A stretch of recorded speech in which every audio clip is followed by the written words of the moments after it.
Mr. President. Speaking to the bill. The senator has the floor.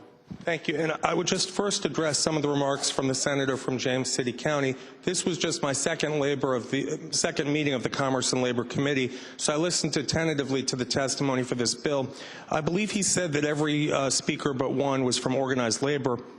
And I would say that I heard speakers from the Virginia Organizing Project and Virginia New Majority.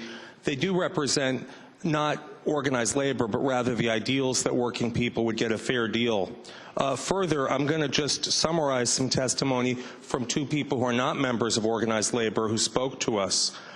They represent some of the 123,000 Virginians who make just $7.25 an hour who are not in the room, presumably because they're working. One was a 28-year-old married mother. Between her and her husband, they work 4 jobs at minimum wage. Her representative said that while everything else is going up, like the price of gas, cost of living, food, the one thing that wasn't going up was wages. She has to borrow money from her in-laws just to make it to the next check, and when she gets paid and pays all her bills and buys food, there's nothing left. She said she didn't ask for $30 an hour just for cleaning a toilet, but she was asking for wages to be more than $7.25. She said that everyone's different, every story is different, but why not make a difference in wages and give hardworking Americans a break and give them what they deserve? There was another testimony that was read from another member of the public who was working. She too was 28 years old, a mother of 2 boys, and she's been working in the fast food industry for 12 years, since she was 16 years old. She'd worked at McDonald's, Wendy's, Burger King, and so on. She loves her job, and she said, the overall downside of my position is that she does not get paid enough for the hard work we dedicate to our jobs faithfully. She said she loves being independently minded and able to work full-time without depending on welfare. She has to provide for her family, food, rent, childcare, and transportation.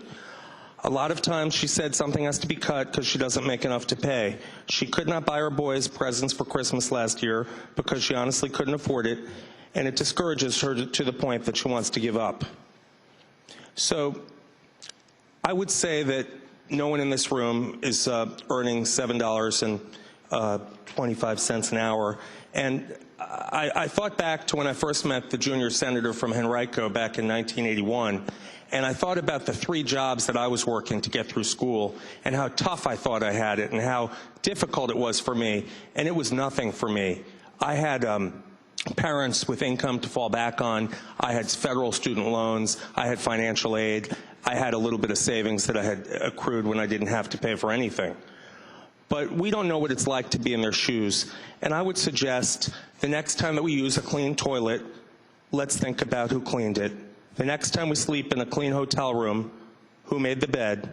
When we eat a $3 breakfast, who cooked it and who scrubbed the floor? When we get a fast food meal at a drive-thru, who handed it to us and who gave us our change? If I find a good deal at a discount store, I usually don't think who stocked the shelves. I don't know if any of us do. But the question before us today is whether they should have bus fare or be able to have the luxury to buy gas, have a roof over their heads, buy Christmas gifts for their kids, or buy vegetables. Should 123,000 Virginians have some hope that their work will let them not fall further behind? If you agree that all Virginia workers are worth more than $7.25 an hour, please vote yes. Thank you, Senator.